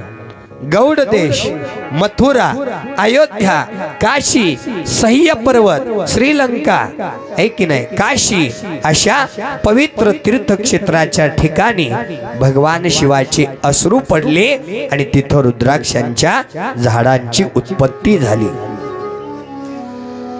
तेव्हापासून रुद्राक्षाची महती या देवलोकामध्ये, या संपूर्ण 84 लक्ष जन्मा योनीमध्ये या रुद्राक्षाची महती वाढलेली आहे. भगवान विष्णू देवांनी सर्व देवी देवतांना रुद्राक्षांचं वितरण केलेलं आहे. रुद्राक्षाचे 4 कलर सांगितले: पांढरा, लाल, पिवळा आणि काळा. आपापल्या वर्णानुसार रुद्राक्ष धारण करण्याचा विधी पुराणामध्ये सांगितलेला आहे. ब्राह्मणांनी पांढरे रुद्राक्ष धारण करावे, क्षत्रियानं लाल रुद्राक्ष धारण करावे, वैश्याने पिवळे रुद्राक्ष धारण करावे, शूद्राने काळे रुद्राक्ष धारण करावे, असा महिमा पुराणामध्ये प्रकट केलेला आहे. रुद्राक्षाचे आकार सोप्या भाषेमध्ये 3 प्रकारे ठेवलेले आहेत. 1 बोरा एवढा रुद्राक्ष मध्यम पट्टीचा, 2 आवळा एवढा रुद्राक्ष सगळ्यात मोठा, 3 हरभरा एवढा सगळ्यात लहान बारीक मण्याचा रुद्राक्ष. अशा 3 आकाराचे रुद्राक्ष उत्पन्न झाले. या प्रत्येक रुद्राक्ष धारण करण्याचा फळविधी पुराणामध्ये वर्णन केलेला आहे. जो मनुष्य बोरा एवढा मध्यम पट्टीचा रुद्राक्षाची माळ गळ्यामध्ये धारण करेल त्याला सुख आणि सौभाग्याची प्राप्ती होते. जो व्यक्ती आवळ्या एवढा जपमाळेसाठी असणारी माळ किंवा पंचमुखी रुद्राक्ष गळ्यामध्ये धारण करतो त्याच्या जीवनातील कळत ना कळत झालेले पाप कर्म नष्ट होतात. 3 हरभऱ्या एवढा सगळ्यात लहान बारीक मण्याच्या रुद्राक्षाची माळ जो व्यक्ती गळ्यामध्ये धारण करतो त्याच्या मनातील सर्व इच्छा आकांक्षा पूर्ण होतात. 3ही रुद्राक्ष धारण करण्याचा विधी आणि त्याचा उपाय रूपी फळ सुद्धा आपल्याला सांगितलेला आहे. आणि 3ही रुद्राक्ष धारण केले तर मग तर काय, सुख ब्रह्मानंद होय गगनी आनंद नमाय. गगनामध्ये आनंद मावणार नाही एवढं सुख, एवढं ब्रह्म आनंद आपल्याला प्राप्त होणार आहे तीनही रुद्राक्ष धारण केल्यानंतर. म्हणून रुद्राक्ष हे आपला अलंकार सांगितलेला आहे. रुद्राक्ष या शब्दाचा अर्थ आहे रुद्र प्लस अक्ष. रुद्र अक्ष, जो रुद्राक्ष आपलं रक्षण करतो, रक्षा करणारा रुद्र अक्ष आहे. भगवान शिवाचा अंश आहे. अक्षय सुखाची प्राप्ती करून देणारा रुद्राक्ष रक्षा म्हणून आपलं रक्षण करतो आहे. म्हणून रुद्राक्षाच्या माळेचं महात्म्य सांगत असताना, रुद्राक्षांच्या उत्पत्तीचं महात्म्य सांगत असताना, एक मुखापासून 14 मुखापर्यंत रुद्राक्षांची उत्पत्ती झाली. प्रत्येक मुखाचं वेगळं महात्म्य आहे. प्रत्येक मुखाचा रुद्राक्ष धारण करण्याचा मंत्रविधी वेगळा आहे. या शिव महापुराण कथेमध्ये एकमुखी रुद्राक्ष साक्षात मुक्तिदायक आहे. ते रुद्राक्ष धारण केल्यास महापातक नष्ट होतात. तो रुद्राक्ष धारण करण्याचा मंत्र आहे ओम ह्रीं नमः. लक्ष्मीची प्राप्ती होण्यासाठी एकमुखी रुद्राक्ष फलदायी आहे. दोनमुखी रुद्राक्ष देव देवेश्वर आहे. तो रुद्राक्ष धारण केल्यास मनातील मनोकामना पूर्ण होतात. विद्यार्थ्यांना विद्या प्राप्त होते. तो रुद्राक्ष धारण करण्याचा मंत्र आहे ओम नमः ओम नमः. तीनमुखी रुद्राक्ष धारण केल्यास साधनाचे फळ मिळते. विद्यार्थ्यांना विद्या प्राप्ती होते. तीनमुखी रुद्राक्ष म्हणजे साक्षात भगवान शिवाचं अंश आहे. तो रुद्राक्ष धारण करण्याचा मंत्र आहे ओम क्रीं नमः ओम क्रीं नमः. चारमुखी रुद्राक्ष साक्षात ब्रह्म स्वरूप आहे. तो रुद्राक्ष धारण केल्यास चतुर्वेद पुरुषार्थाची प्राप्ती होते. धर्म, अर्थ, काम आणि मोक्ष या चारही पुरुषार्थाची प्राप्ती होते. नर हत्येचं पातक नाहीसं होतं. हा चारमुखी रुद्राक्ष धारण करण्याचा मंत्र आहे ओम ह्रीं नमः. पाचमुखी रुद्राक्ष साक्षात कालाग्नी स्वरूप आहे. भगवान शिवाचे 5 मुख हेच या 5 मुखी रुद्राक्षामध्ये प्राप्त झालेले आहेत. हा रुद्राक्ष सर्व फल देणारा आहे. आपल्या मनामध्ये, आपल्या घरामध्ये आपल्याला ज्या ज्या अडचणी आहेत, जे जे संकट आहेत, त्या संकटाचं निवारण करणारा हा पंचमुखी रुद्राक्ष आहे. हा धारण करण्याचा मंत्र आहे ओम ह्रीं नमः ओम ह्रीं नमः. पुढे 6 मुखी रुद्राक्ष कार्तिकीय स्वरूप षडानन आहे. तो रुद्राक्ष धारण केल्यानं महापातके नष्ट होतात. तो रुद्राक्ष धारण करण्याचा मंत्र आहे ओम ह्रीं हुं नमः ओम ह्रीं हुं नमः. 7 मुखी रुद्राक्ष अनंग स्वरूप आहे. तो रुद्राक्ष धारण केल्यानं दरिद्रता दूर होऊन धनाची प्राप्ती होते. कुबेरासारखा धनवान होतो. तो रुद्राक्ष धारण करण्याचा मंत्र आहे ओम हुं नमः ओम हुं नमः. 8 मुखी रुद्राक्ष अष्टममूर्ती भैरव स्वरूप आहे. तो रुद्राक्ष धारण केल्यानं पूर्ण आयुष्य प्राप्त होतं. पूर्ण आयुष्य प्राप्त होतं व मृत्यूनंतर शिवपदाची प्राप्ती होते. तो रुद्राक्ष धारण करण्याचा मंत्र आहे ओम हुं नमः ओम हुं नमः. 9 मुखी रुद्राक्ष भैरव व कपिल मनुचे स्वरूप आहे. नवरूपाची दुर्गाही या 9 मुखी रुद्राक्षामध्ये अधिष्ठाता आहे.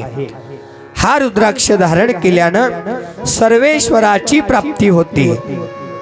हा रुद्राक्ष धारण करण्याचा मंत्र आहे ओम ह्रीं हुं नमः ओम ह्रीं हुं नमः. 10 मुखी रुद्राक्ष विष्णू रूप आहे. तो रुद्राक्ष धारण केल्यानं सर्व मनातील इच्छा पूर्ण होतात. तो रुद्राक्ष धारण करण्याचा मंत्र आहे ओम ह्रीं नमः. ओम ह्रीं नमः. 11 मुखी रुद्राक्ष आदित्य स्वरूप आहे. तो रुद्राक्ष धारण केल्यानं मनुष्याचं मन व शरीर तेजस्वी बनायला सुरुवात होतं. हा रुद्राक्ष धारण करण्याचा मंत्र आहे ओम क्रौं क्षौं रौं नमः. ओम क्रौं क्षौं रौं नमः. 12 मुखी रुद्राक्ष आदित्य स्वरूप आहे. तो रुद्राक्ष धारण केल्यानं मनुष्य तेजस्वी बनायला सुरुवात होतो. तो रुद्राक्ष धारण करण्याचा मंत्र आहे ओम ह्रीं नमः.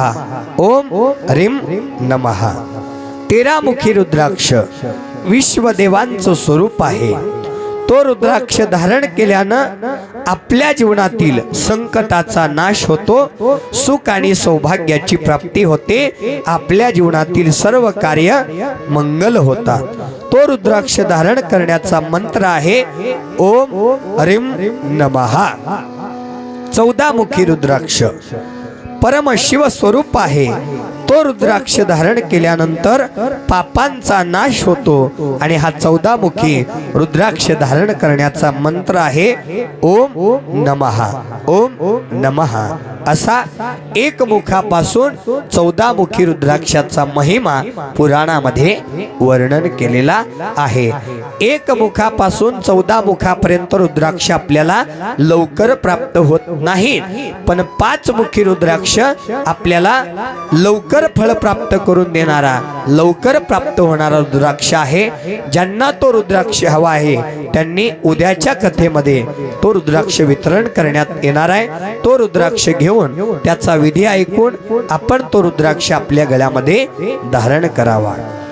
या रुद्राक्षाचा महिमा पुढे सांगत असताना रुद्राक्षाची माळ, जी माळ गळ्यामध्ये आहे त्याच्याने जप करता कामा नये आणि जे जपासाठी आहे ती गळ्यात घालता कामा नये. जपासाठी वेगळी माळ आणि गळ्यामध्ये वेगळी माळ सांगितलेली आहे. घरातल्या सर्व सदस्यांसाठी जपाची माळ सेपरेट असावी. एकाच माळेवर सर्वांनी जप करू नये. आपापलं पुण्य आपापल्या माळेवर प्राप्त करून घेण्यासाठी जपाची माळ प्रत्येकाला सेपरेट असावी म्हणून सांगितलेलं आहे.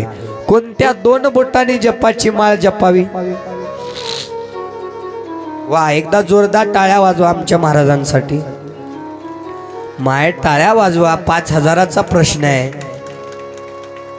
आहे की नाही? 5,000चा प्रश्न आहे. ध्यान ठेवा, मी वेळोवेळी लक्षात आणून देईन तुमच्या, आहे की नाही? अंगुठा आणि करंगुळीच्या बाजूची अनामिका या 2 बोटांनी रुद्राक्षाची माळ जपावी म्हणून सांगितलेलं आहे. पण रुद्राक्षाच्या माळेवर जप करायला वेळ मिळत नाही. मोबाईल वरती जप करायला वेळ मिळतो. अंगठा फक्त मोबाईल वरती चालतो. जितना अंगूठा मोबाइल पे चलाया होगा, ध्यान से सुनिए, जितना अंगूठा मोबाइल पे चलाया होगा, अगर उतना अंगूठा किसी जप माला पे चलाया होता तो शायद भगवान मिल जाता, शायद भगवान मिल जाता. रात्रंदिवस आपण आपला अंगठा मोबाईल मध्ये व्यस्त ठेवला, तोच अंगठा जपमाळेवरती चालवा. तिथं आपल्याला भवसागर तरून जाण्याचा मार्ग मिळणार आहे. भगवंताची भेट होणार आहे. जप करत असताना एकाग्र जप करावा. मन विचलित होता कामा नये, जागा बदलता कामा नये, जागा सोडता कामा नये. ज्या जागी तुम्ही जपाला बसला ती जागा कदापि सोडता कामा नये. ध्यान लावून जप करणं गरजेचं आहे. पण माणसाचं मन जपामध्ये राहत नाही, नोटामध्ये राहतं. आता आमच्या हार घातलेल्या आप्पांना 1 लाख रुपये मोजायला दिले.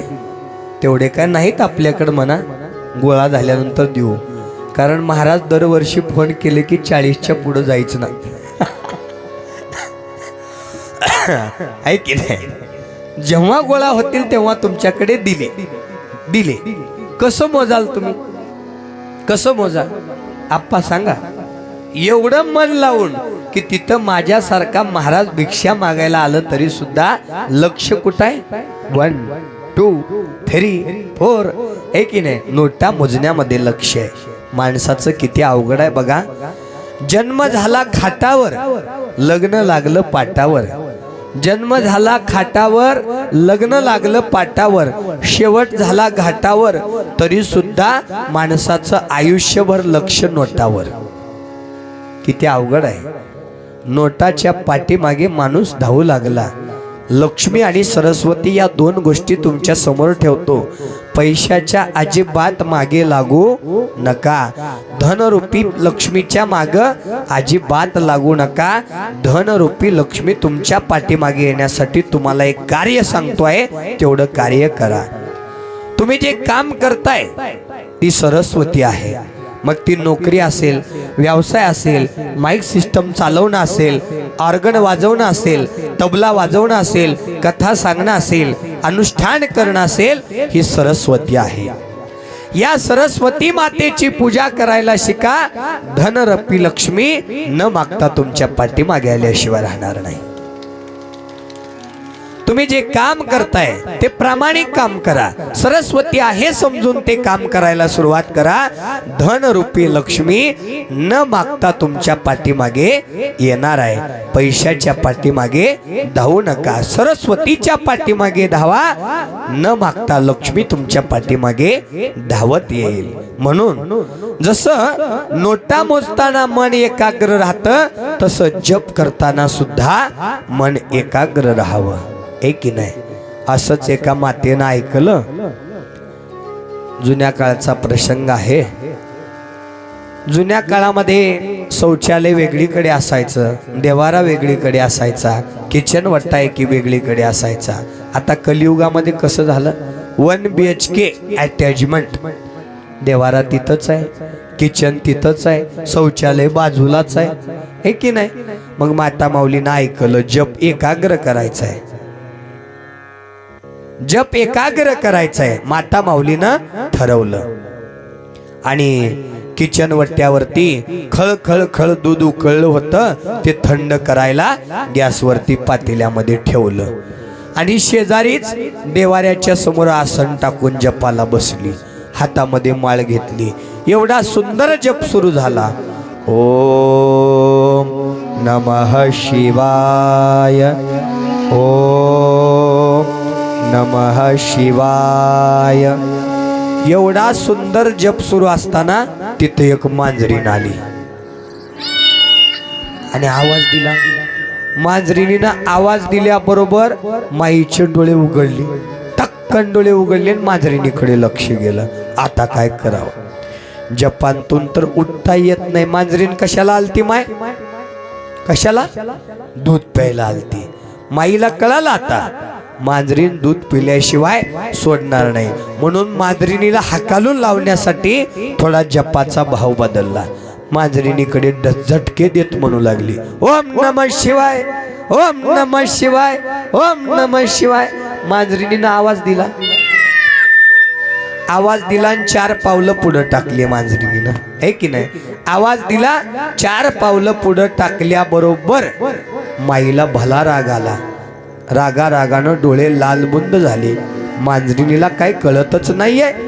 जप करत आहे तरी कळत नाहीये. दूध प्यायला आली.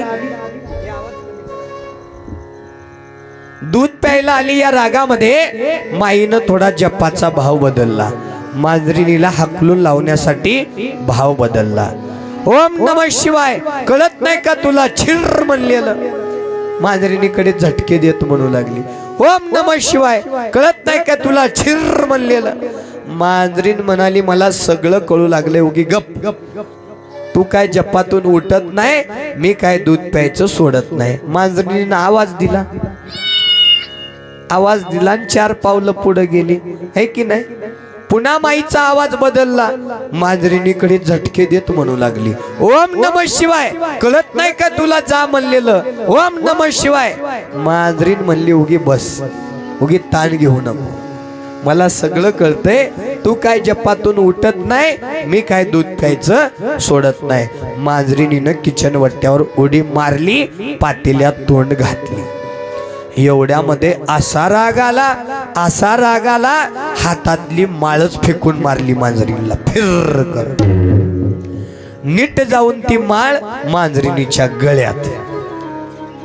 मांजरीन म्हणाली, अरे बापरे, भगवान शिवाला अति प्रिय असलेली रुद्राक्षाची माळ आज आपल्या गळ्यात पडली. आजपासून मांसाहार बंद, आजपासून चोरून दूध प्यायचं बंद.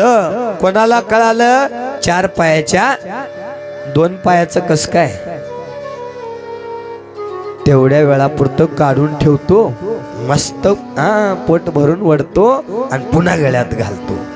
मला बऱ्याच जणांनी विचारला प्रश्न, महाराज आमच्या घरामध्ये खातात हो, रुद्राक्षाची माळ घालायला चालते का?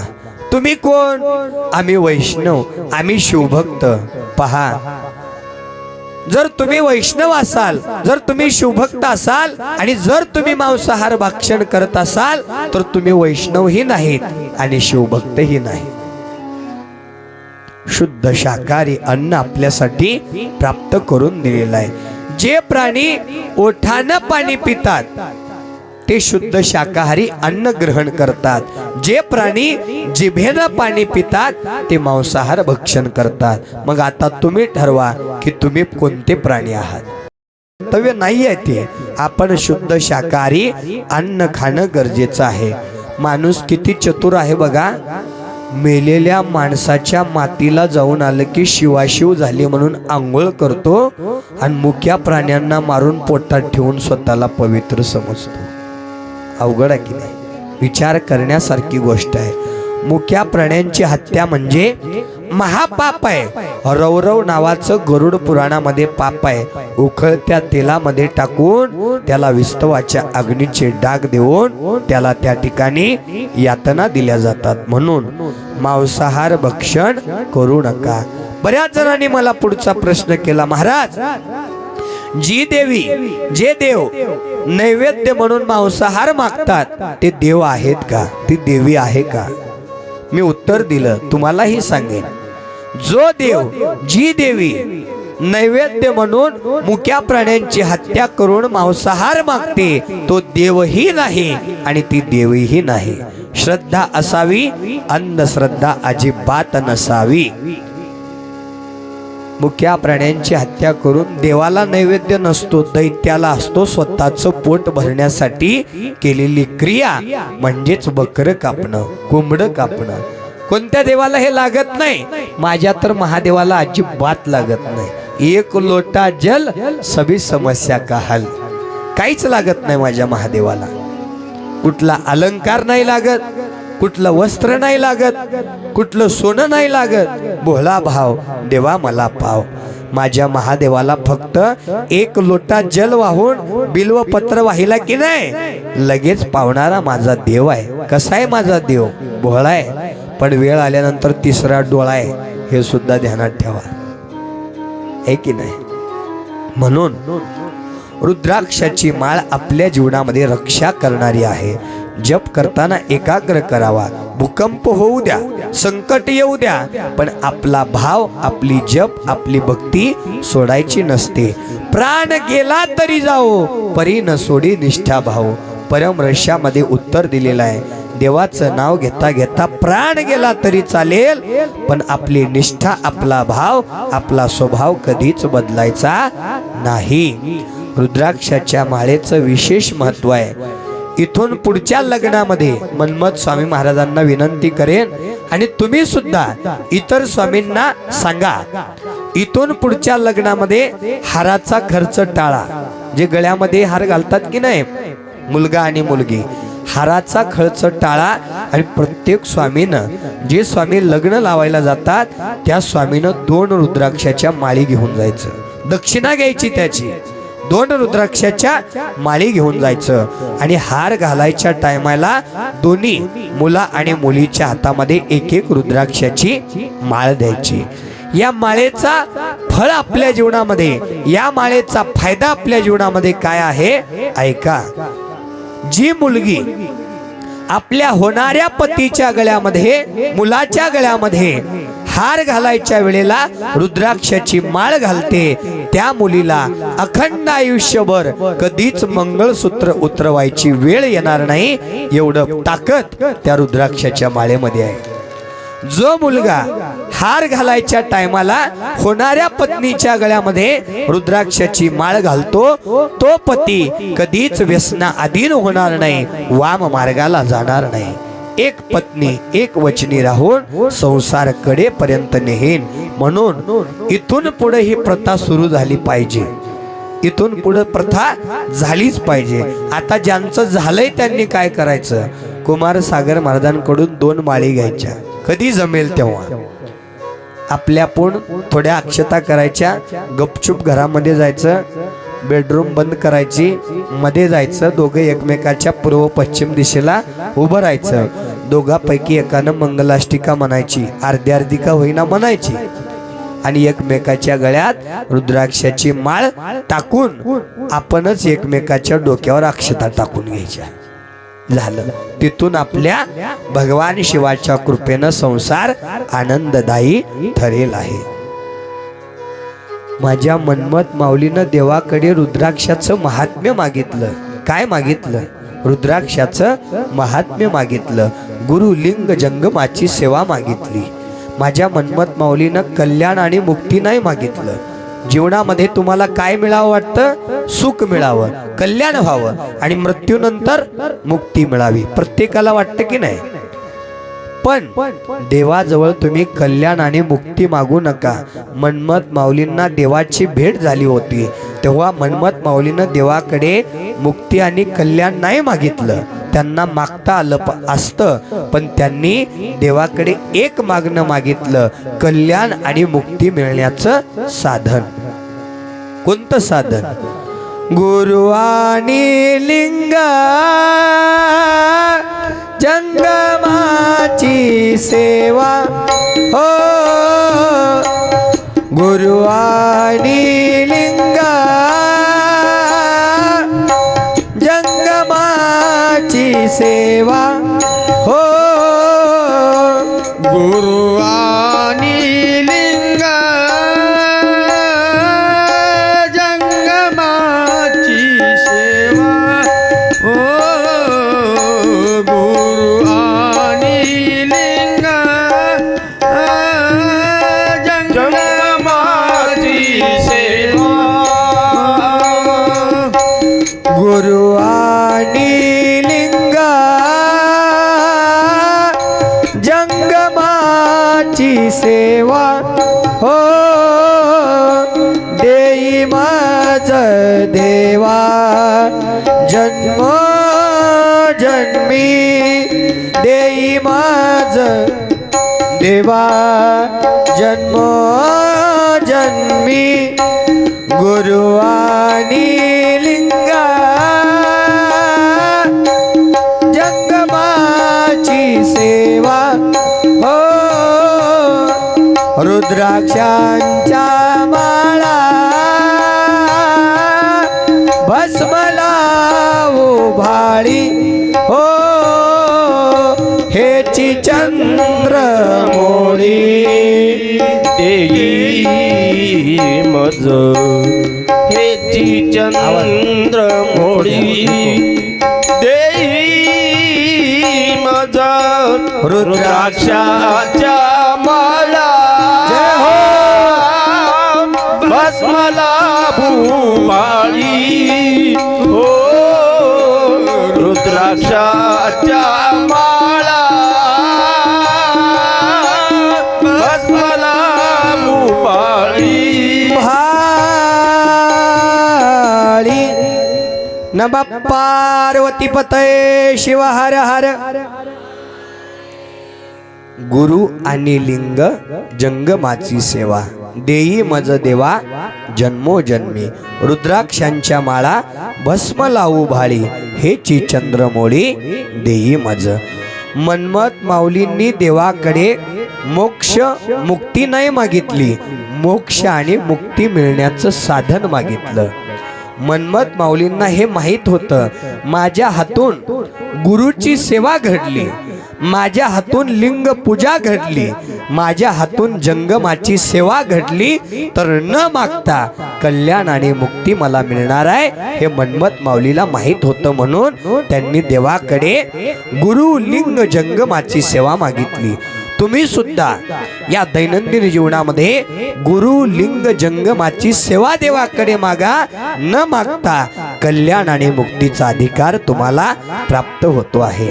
गुरुची पूजा का करावी, जंगमांची पूजा का करावी, गुरूंना जंगमांना जेवू का घालावं, गुरुच्याच हाताने जंगमाच्याच हाताने एखादी शांती पूजा का करावी, याचं विस्तृत विवेचन पुराणामध्ये दिलेलं आहे. जुन्या काळामध्ये फार नाही, एक 15 ते 20 वर्षाखाली दर सोमवारी दर गुरुवारी स्वामींना जेवू घातल्याशिवाय घरातले शिवभक्त जेवत नव्हते. नित्य नियम होता, स्वामींची पाद्यपूजा केल्याशिवाय, स्वामींना जेवू घातल्याशिवाय घरातले कोणीच शिवभक्त जेवत नव्हते. 15 वर्षापूर्वीचा हा पर्व काळ आहे. पण कलियुगामध्ये अलीकडच्या काळामध्ये बदल होत गेला आहे की नाही, बदल होत गेला. स्वामींना बोलावलं जात नाही, स्वामींची पूजा नाही केली जाते, स्वामींना भोजन नाही दिलं जातं आहे की नाही. नित्य कोणाच्या घरामध्ये आत्ता नित्य नियम आहे सांगा, की दर सोमवारी गुरुवारी किंवा दररोज स्वामींना जेवू घातल्याशिवाय घरातले शिवभक्त जेवत नाहीत. किती जणांच्या घरातला नियम आहे? नाही आहे की नाही. बदल होत गेला. स्वामींना का जेवू घालावं, स्वामींना का दक्षिणा द्यावी, गुरुच्या हाताने का पूजा करावी, तर ऐका, वास्तू शांती असेल, निघालेली शांती असेल, ही शांती कशासाठी करायची? स्वामीच्या हाताने तुमचे दोष निघून जावे म्हणून.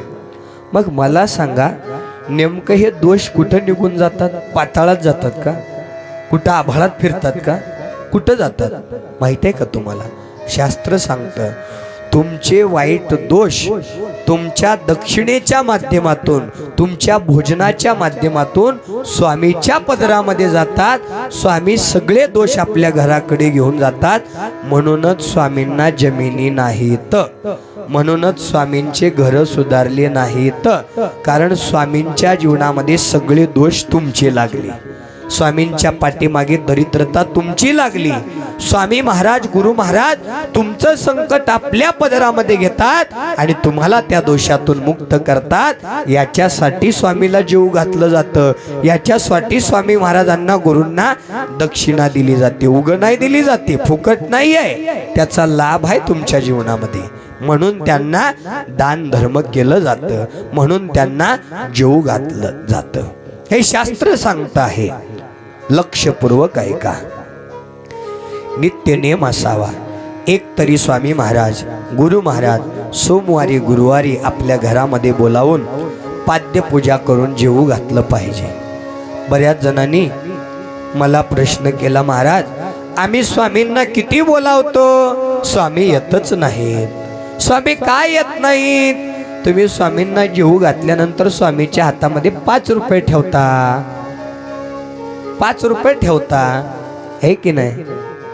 शेंगदाणे किती रुपये किलो झाले आप्पा? बोला बोला. 100 रुपये. तेलपुडा किती रुपयाला झाला? 100. कधी आना माग लागलाय का नाही? झालंय का तुमचं? नाही, 140 रुपये. लग्न झालंय ना, मग कधी काय आना माग लागला नाही का? तेल संपलं आना, ज्वारी संपली आना, गहू संपलं आना, पीठ संपलं आना. आना आना म्हणत केव्हा काना झाला, म्हणूनच कानाला बांधून बसलाय आप्पा आहे की नाही. आप्पा जरा मारा गप्पा. 140 रुपयाला तेलाचा पुडा आहे की नाही. साखर कसं किलो? असं तर नाही ना वाटत माझ्या का माग लागली महाराज? नाही ना, असं नाही ना. तुम्ही थोडे बोलके दिसाला म्हणून बोलायलो तुम्हाला. साखर कसं किलो? 35 रुपये किलो. स्वामींना हातावर 5 रुपये दिल्यावर स्वामीनं साखर आणावी, शेंगदाणे आणावे, तेल आणावं का तेलाचा थेंब आणावा? बोला. अहो एखाद्या तेलपुड्या तर पुरते तरी, एखाद्या किलो शेंगदाण्या पुरते तरी, एखाद्या किलो साखर पुरते तरी. स्वामींचं गुरूंचं दर्शन रिकाम्या हातानं कधीच घेऊ नये. कारण स्वामींना दिलेलं दान, गुरुला दिलेलं दान तुमच्या जीवनामध्ये तुमच्या उर्वरित धनाला शुद्ध करतं, तुमचं अन्न शुद्ध करतं, तुमचं मन शुद्ध करतं. म्हणून दान करणं गरजेचं आहे. कमीत कमी 101 रुपया तरी, अभिषेक झाल्यावर 201 रुपया तरी एखादा तेलपुडा तरी व्हावा. स्वामींचा प्रपंच सांभाळणं हे शिष्यांचं आद्य कर्तव्य आहे. तरच स्वामी महाराज पूजेसाठी येतील, प्रसादासाठी येतील. याचा विचार शिष्याने करावा. आपल्या गुरुचा सांभाळ तुम्हीच केला पाहिजे. हा विचार ज्यावेळेस कराल त्यावेळेस बदल नक्की घडणार आहे. म्हणून स्वामी महाराजांनी जी पूजा आपल्या घरामध्ये केली जाते, जी भक्ती आपल्या घरामध्ये केली जाते, ती स्वामी महाराजांनी तुमची वाईट दोष निवारण करण्यासाठी ती पूजा केली जाते. म्हणून देवाकडे एकच मागा, गुरु लिंग जंगमाची सेवा आपल्या जीवनामध्ये प्राप्त करून घ्या. रुद्राक्षांच्या माळा भस्म लावू भाळी. मन्मथ माऊलीनं देवाला मागितलं, देवा रुद्राक्षांच्या माळा गळ्यामध्ये असाव्या, कपाळावर विभूती असावी, हेची चंद्रमोळी देई मज. चंद्रमोळी म्हणजे कोण? भगवान शिव परमात्मा. हे महादेवा, हे संगमेश्वरा, एवढंच दान तुम्ही मला द्या, अशी मागणी मन्मथ माऊलीने देवाकडे केली. तशीच मागणी आपण सुद्धा देवाकडे करणं गरजेचं आहे. आणि त्याच क्षणाला खऱ्या अर्थानं या मानवी जीवाला मोक्ष आणि मुक्तीचा अधिकार प्राप्त होणार आहे. खऱ्या अर्थानं गळ्यामध्ये असलेला रुद्राक्ष, गळ्यामध्ये असलेला इष्टलिंग आपला अलंकार सांगितलेला आहे. बघा, रुद्राक्ष काय फळ देतो, सोनं नाणं काय दुःख देतं. लक्षपूर्वक ऐका. ज्याच्या गळ्यात सोन्याचं नकलेस, सोन्याचं लॉकेट, हातात सोन्याच्या पाटल्या, त्याच्याकडे चोराचं लक्ष आहे. ज्याच्या गळ्यात सोन्याचं लॉकेट, सोन्याचं नकलेस, हातात सोन्याच्या पाटल्या, त्याच्याकडे चोराचं लक्ष आहे. ज्याच्या गळ्यात पवित्र रुद्राक्षाची माळ इष्टलिंग आहे, कपाळावर विभूती आहे, त्याच्याकडे या जगाच्या मालकाचं लक्ष आहे. त्याच्याकडे या जगाच्या मालकाचं लक्ष आहे. होवनिया वेडा भोवता भोवता करी न सांगता काज त्याची. देव तुमच्यासाठी वेडा होतो, पण त्याच्यासाठी वेड होऊन भक्ती करणं गरजेचं आहे की नाही? बरेच लोक म्हणतात भक्ती करणं, परमार्थ करणं, कथा करणं, कीर्तन करणं हे वेड्या लोकांचं काम आहे. बरोबर आहे बाबा, भजन करणं, परमार्थ करणं वेड्याचंच काम आहे. शहाणे इकडे येत नसतात, शहाणे टांगटिंगकडे जात असतात. हे वेड्याचंच काम आहे. संत सुद्धा देवासाठी वेडे झाले. मी तर म्हणेन, एकदा तर महादेवाचं वेड लागू नये, आणि लागलं रे लागलं, अंगातून महादेव उतरतच नाही. माझ्या मन्मथ माऊलीला सुद्धा देवाचं वेड लागलं होतं, है की नाही? माझी माऊली म्हणाली, वेडा झालो, वेडा झालो, वेडा झालो, वेडा झालो, झालो वेडा झालो, झालो वेडा झालो, वेडियाच्या गावा गेलो, वेडियाच्या गावा गेलो,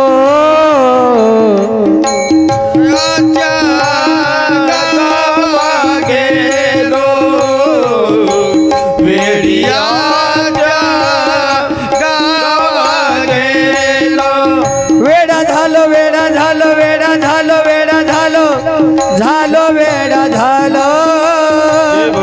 झालो वेडा झालो, वेडियाच्या गावा गेलो, वेडियाच्या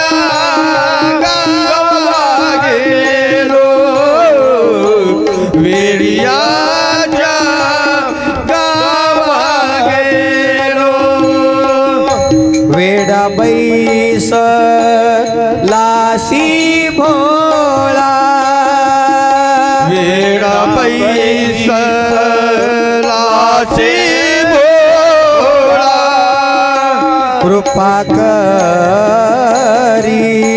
शिवलीला कृपा करी शिवलीला वेडियान वेडा केला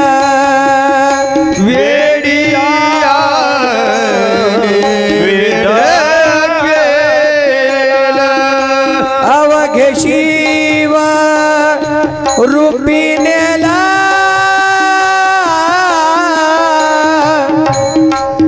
वेडा झालो वेडा झालो वेडा झालो वेडा झालो झालो वेडा झालो झालो वेडा झालो हो हो वेडियाच्या गावा गेलो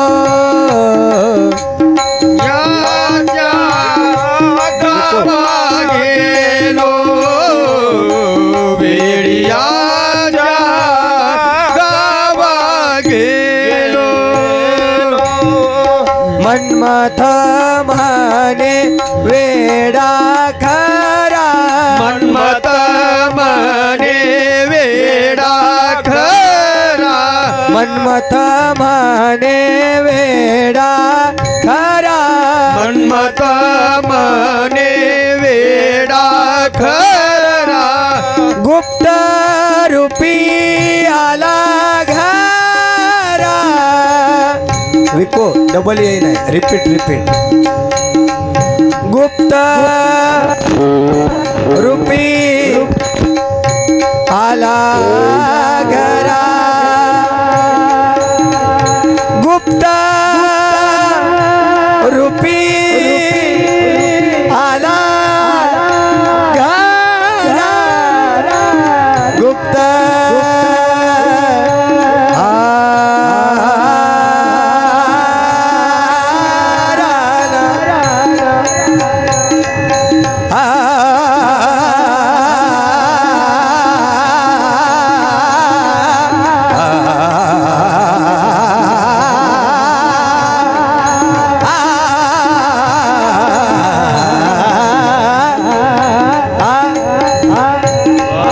मन्मथ म्हणे वेडा खरा सारे ग ग रे ग रे सा सारे ग ग ग ग ग ग रे ग ग रे ग ग रे ग ग रे ग ग रे ग ग ग रे ग रे सा सा ग रे ग रे सा सा नि नि दा दा नि नि दा दा नि दा दा नि दा दा नि दा दा रे रे रे दा रे रे रे दा रे रे दा रे रे ग ग ग रे ग ग ग रे ग ग रे ग ग सा नि प म रे म रे सा सा नि प म रे म रे सा दा नि नि दा दा प प म म ग ग रे रे रे म प नि सा रे म प नि सा रे म प नि सा रे म प नि सा रे म प नि सा रे म प नि सा रे म प नि सा रे म प नि सा रे म नि नि दा दा नि नि दा दा नि दा दा दा दा नि नि दा दा नि नि दा दा नि दा दा दा दा नि नि दा दा नि नि दा दा नि दा दा नि दा दा सा रे रे रे सा रे रे रे सा रे रे सा रे रे रे ग ग ग रे ग ग ग रे ग ग रे ग ग सा नि प म रे म रे सा दा नि नि दा दा प प म म ग ग रे रे सा दा नि नि दा दा प प म म ग ग रे रे सा गम गम प ध नि सा गम प नि सा गम प नि सा सा सा सा बोला बोला मन्मथ म्हणे वेडा खरा खरा गुप्त रूपी वा आला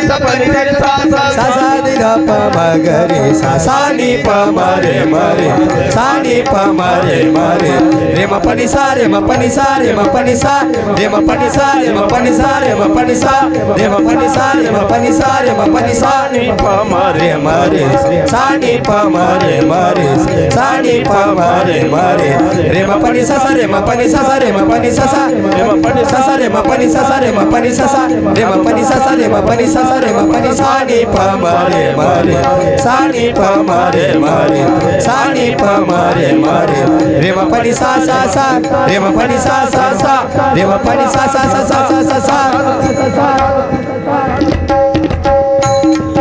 मन्मता मने वेडा खरा गुप्त रूपी आला घरा गुप्त रूपी राना गुप्त रूपी आला घरा आला घरा आला घरा वेडा झालो पनी सागर रे रे रे रे गारे सा सानी प मरे मरे रे सा वेडा झालो वेडा झालो वेडा झालो वेडा झालो वेडा झालो वेडा झालो झालो वेडा झालो वेडा झालो झालो वेडा झालो वेडा झालो वेडा झालो वेडा झालो वेडा झालो वेडा झालो झालो वेडा झालो झालो नम पार्वती पते शिव हर हर की तो कोणाच्या अंगात तर येत नाही की नाही येत नाही वेडा झालो नाहीतर आहान ओहो चालू व्हायचं आहे की नाही ते काय महाराजांना शांत करणं होत नाही म्हणून देव व्हायचा आहे ना देव पहावयाची गेलो देव होवणी राहिलो देव व्हायचा असेल तर देवाला पाहून देवासारखा स्वभाव आपल्या जीवनामध्ये गोड अंतकरणाने ठेवावा रुद्राक्ष भस्म महात्म्य आपल्या जीवनामध्ये श्रवण करून भाळावरती भस्म गळ्यामध्ये रुद्राक्ष आणि इष्टलिंग अलंकार धारण करावा एवढं या शुभमंगलमय प्रसंगी सांगून उद्याला 5व्या दिवसीय शिवमहापुराण कथेमध्ये नंदी अवतार कथा त्याचबरोबर श्री गणेश जन्म पहिल्या वर्षी आपण सती जन्माचा पाळणा संपन्न केला दुसऱ्या वर्षी पार्वती जन्माचा पाळणा संपन्न केला या वर्षी उद्याला श्री गणेशाचा जन्म करून श्री गणेश रिद्धी सिद्धी यांचा विवाह सोहळा आपल्याला परवा दिवशी लावायचा आहे उद्याला श्री गणेश जन्माच्या पाळण्यासाठी कार्तिक जन्माच्या पाळण्यासाठी 2 छोटे चिमुकली मुलं नाव ठेवण्यासाठी पाळण्यामध्ये घेऊन यायचे आहेत नुकतंच जन्माला आलेले 5 महिन्याचे वर्षाचे 1.5 वर्षाचे मुलं या ठिकाणी पाळण्यामध्ये नाव ठेवण्यासाठी घेऊन यायचं आहे या ठिकाणी पाळण्यासुद्धा आणण्यात येईल या पाळण्याच्या कार्यक्रमासाठी जेवढ्या काही गोष्टी लागणार आहेत त्या सर्व गोष्टी आपण उद्याच्या 5व्या दिवसीय पर्वकाळामध्ये घेऊन याव्या एवढे या शुभमंगलमय प्रसंगी सांगून नंदी अवतार कथा श्री गणेश जन्म या कथा आपण विस्तृत विवेचन उद्याच्या 5व्या दिवसीय शिवमहापुराण कथेमध्ये श्रवण करणार आहोत एवढं या शुभमंगलमय प्रसंगी सांगून आजच्या 4थ्या दिवसीय शिवमहापुराण कथेला याच ठिकाणी विराम करत असताना झालेली शिवमहापुराण कथा ब्रह्मांड नायक भगवान शिव परमात्मा गुरुमाऊली जन्मदाते आईवडील ग्रामदैवत संगमेश्वर महादेव माहेश्वर मूर्ती शिवभक्तपरायण मन्मथ स्वामी महाराज वालवडकर माहेश्वर मूर्ती शिवभक्तपरायण सौभाग्यवती सुनंदाताई मन्मथ स्वामी महाराज वालवडकर या दोन्ही दाम्पत्याच्या दिव्यचरणी तथा आलेल्या सर्व सद्भक्तांच्या हृदय मंदिरामध्ये विराजमान असलेल्या परमात्म्यरूपी भगवंताच्या दिव्यचरणी 4थ्या दिवसाची शिवमहापुराण कथा समर्पित करून आजच्या 4थ्या दिवसीय शिवमहापुराण कथेला याच ठिकाणी विराम करीत आहोत ओम. ही माझी वाक्य पुष्प पूजा समर्पण हो श्री गुरुराजा. मन्मथ शिवलिंग विनवी ओजा श्री गुरु नागेशासी. ओम शांती शांती शांती. नमः पार्वती पतये शिव हर हर महादेव. पार्वती पतये शिव हर हर. शिव महापुराण भगवान की. शिव के दास कभी न उदास आरती को करो शुरुआत. आरती करो शंभु देवा देवाधि देव महादेवा. आरती करू शंभू देवा देवादी देव महादेवा.